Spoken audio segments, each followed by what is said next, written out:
देवबंद में हुए जमीयत उलमाए हिंद के अधिवेशन में तमाम अहम मुद्दों पर मंथन भी हुआ और कई महत्वपूर्ण प्रस्ताव भी पास किए गए। कॉमन सिविल कोड पर तल्खी को ज़्यादा नज़र आई और सीधा यहाँ कह दिया गया कि कानून में तब्दीली उन्हें किसी कीमत पर मंजूर नहीं है। उलेमाओं ने सीधे आरोप लगाया कि कॉमन सिविल कोड के सहारे मुस्लिम पर्सनल लॉ को ख़त्म करने की जो साजिश है वो हुकूमत कर रही है, जिसे किसी कीमत पर बर्दाश्त नहीं किया जाएगा। हालांकि ज्ञानव्यापी और मथुरा ईदगाह प्रकरण पर सीधे कहा गया कि 1991 के एक्ट का उल्लंघन किया जा रहा है और इस मामले में सोच समझकर ही कोई निर्णय लेना चाहिए। बहरहाल इस अधिवेशन में जिस तरह की बातें कही गई हैं उसको लेकर जो यहाँ आए उलेमा वो क्या सोचते हैं, हम उनसे भी बातचीत कर लेते हैं। यहाँ तमाम तरह की बातें हुई हैं, कॉमन सिविल कोड की बात हो या हिंदी को बढ़ावा देने की बात हो या ज्ञानव्यापी मथुरा ईदगाह प्रकरण की बात हो, तमाम चीज़ें आपने सुनी। क्या इसका लब्बो-लुआब निकल कर आया? इसका लब्बो-लुआब यही है, पिछले 4-5 सालों के अंदर जो इस मुल्क के हालात बना दिए गए, जो एक ख़ास विशेष वर्ग के ख़िलाफ़ एक नफ़रत फैलाई गई है और ख़ास तौर से मैं कहना चाहता हूँ मीडिया में इसने बहुत अहम रोल अदा किया है। पिछले 5 सालों के अंदर मीडिया 1 घंटे का रात के डिबेट करती हैं और उसके बाद वो अपने घरों में एसी के अंदर आराम से सोते हैं, लेकिन एक आम आदमी की ज़िंदगी पर उसका क्या असर पड़ रहा है उसके बारे में ये विशेष चर्चा हुई है। इस माहौल को कैसे ख़त्म किया जाए, ये नफ़रत का बीज बोया गया है। आप देखेंगे, आप बेरोज़गारी के ऊपर कोई बात नहीं करने वाला है। आज देश के अंदर बेरोज़गारी के क्या हालात हैं, ये जो हुकूमत आई है और ये जो हमारा संगठन है आरएसएस, ये देश के अंदर एक इस तरह का नफ़रत का माहौल पैदा कर दिया गया है। आप 7 साल पहले हिंदुस्तान को उठा करके देखेंगे और अब के हिंदुस्तान को उठा करके देखेंगे, आपको वाज़ेह फ़र्क नज़र आएगा। 7 साल पहले आपने भी देखा होगा कितने भाईचारा और मोहब्बत और प्यार के साथ यहाँ पर सारे वर्ग के लोग रहते थे, लेकिन आज के वक्त में ऐसे बना दिया गया कि मुसलमानों के कि मुसलमानों से बड़ा इस मुल्क का कोई दुश्मन नहीं। हालांकि आप देखेंगे इस मुल्क को आज़ाद कराने में सबसे ज़्यादा कुर्बानियाँ जो दी है वो मुसलमानों ने दी है, उलमाए किराम ने दी है, और आज भी मुसलमानों से ज़्यादा इस मुल्क से कोई प्यार नहीं करता है। मुसलमानों का मरना जीना यहीं पर है। हम पाकिस्तान की बात नहीं करते हैं, पाकिस्तान की बात वो करते हैं। पाकिस्तान में बिरयानी खाने के लिए वो जाते हैं।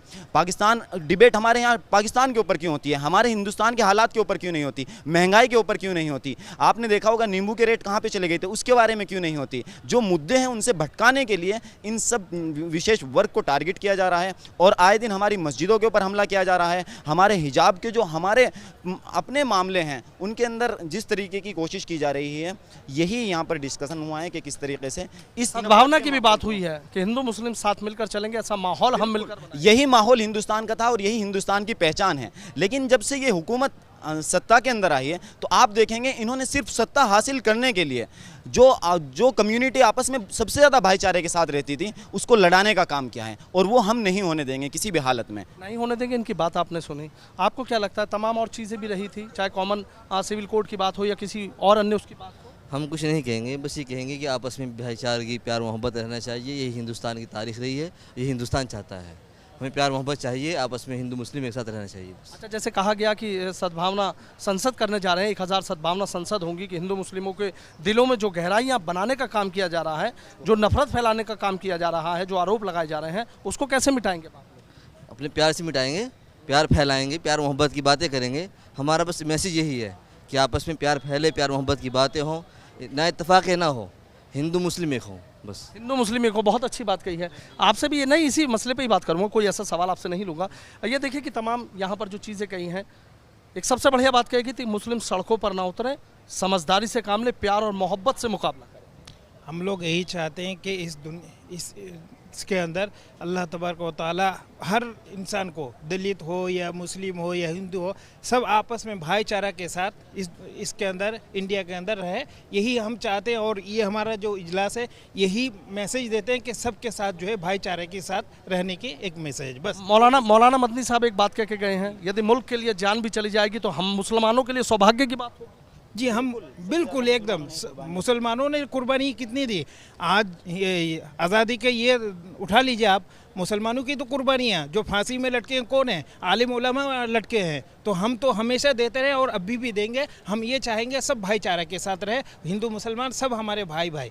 हम खुद जो है आपस में भाईचारे के अच्छा, जैसे कहा गया कि भाई हिंदी और उर्दू बहने बहने हैं, तो कि हिंदू को भी बढ़ावा दिया जाएगा? आज खुद उन्होंने शुरुआत कर दी। हाँ, हिंदी उर्दू हर उसमें है ना। अब नोट के अंदर देख लीजिए, हर 15 जो है लैंग्वेज सब है उसमें, उर्दू भी, हिंदी भी, इंग्लिश भी, सब कुछ है।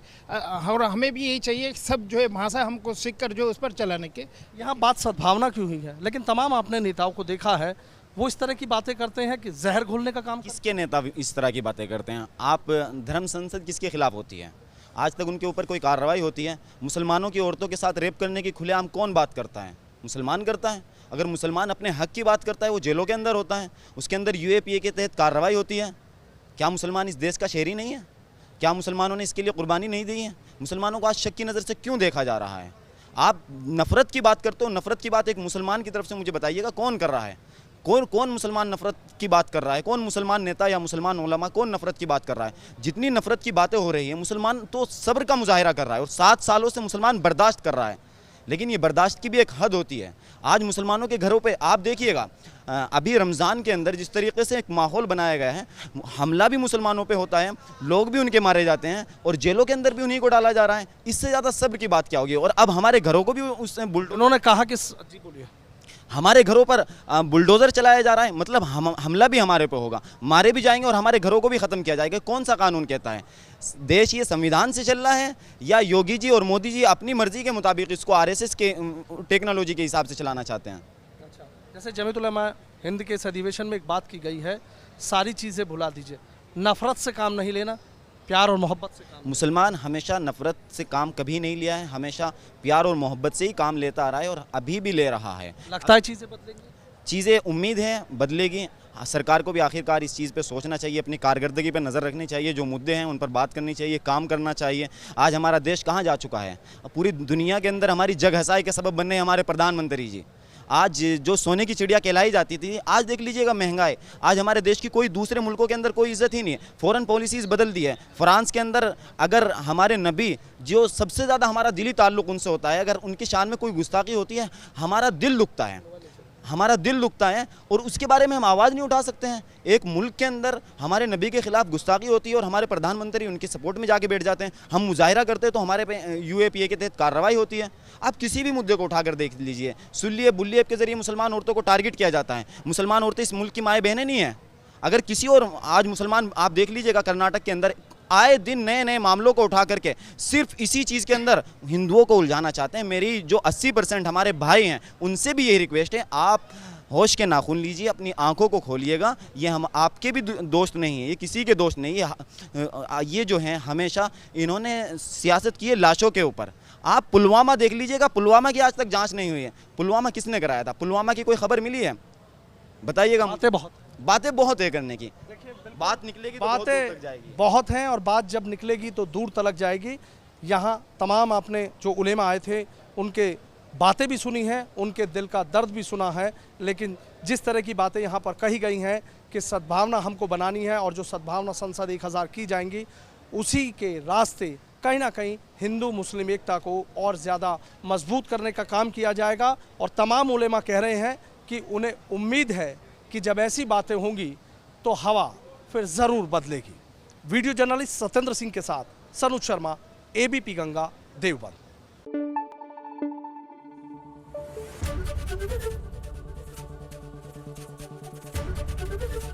एबीपी गंगा, खबर आपकी, जुबान आपकी।